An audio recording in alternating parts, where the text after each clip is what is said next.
চলুন আজ খুব কম সময়ে চটপট লাঞ্চ রেডি করে নিই। বেগুন ভেজে নিলাম, ভাত হয়ে গেছে, আলু সিদ্ধটা বার করে নিই।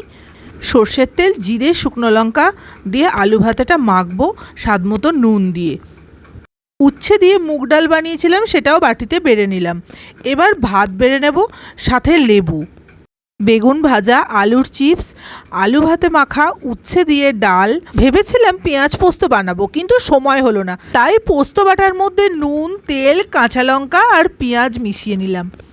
দারুণ লাগে কিন্তু, জানেন তো, একবার বানিয়ে খেতে পারেন কিন্তু। আমের আচার বানিয়েছিলাম, সেটাও নিয়ে নিলাম। আর হ্যাঁ, উচ্ছে দিয়ে মুগ ডাল আর আমের আচারের রেসিপি দেখতে হলে চ্যানেলটা সাবস্ক্রাইব করে বেল আইকন প্রেস করে রাখুন।